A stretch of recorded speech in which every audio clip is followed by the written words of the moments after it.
David Erdos with poem 27 from the COVIDIan Age. The captive calmed. Here in the breeze and the blush of this sun-strummed garden, I sit part resplendent in nature, and to some extent, great neglect.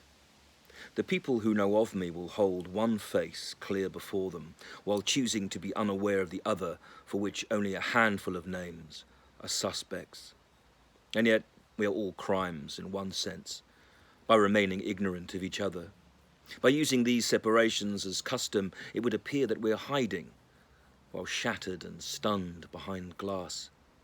Content not to know, or to even see the full picture that in particular I've been painting, along with this breath bred for sharing, and the kisses I've kept behind masks. But to those I love and have loved, I invoke these special spirits in summer. I share my work and my worries as you flicker and flash between leaves. You are in my thoughts constantly as the worlds we knew arc past orbits, and this new space station, complete with the shadows of home, now competes with any other glimpsed world, as I black hole away from perception, passing through my own supernova as the stars I once traced duly fold. I feel as if I were travelling far, or never leaving this table.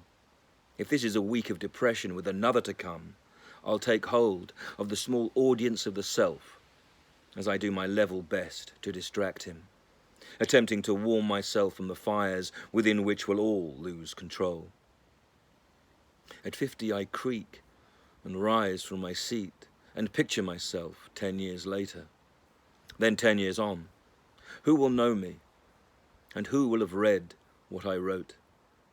Perhaps I type it here to disown the swell of fate sent to claim me, and to then celebrate it before these words and burns turn to smoke. Few listen, I know, but when they do, there is sweetness, and in such aroma and the slow and tapering trail, lights bestowed, borrowed no doubt from that sun that portraits each of us in this shimmer, summoning shapes we'll ascend to, and volumes of voice far suns know. If you were to ask me right now, I would say that nothing I write is catharsis. Such expressions of loss, love, and anger have no resolutions as such. Each returns. I simply write to reach out, to touch with a line, thought, or gesture. I write just to honour the life that I now just research, as I sit and consider and try to work out a way to be better.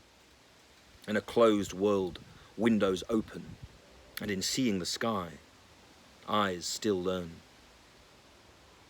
It is a strange thought indeed, when home becomes its own prison, and when the known streets beyond it and the appeal they once had has declined. This is not because of a strain, infamous germ or contagion, but simply because of a feeling for which at the present time there's no rhyme. Life has lost former scope, and so scampers now for potential. Across trees, parks and gardens, city and field, clouds are scraped.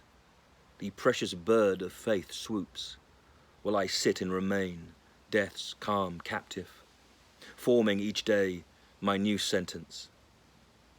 As my lost loves soar, I escape. David Erdos, August the 5th, 2020.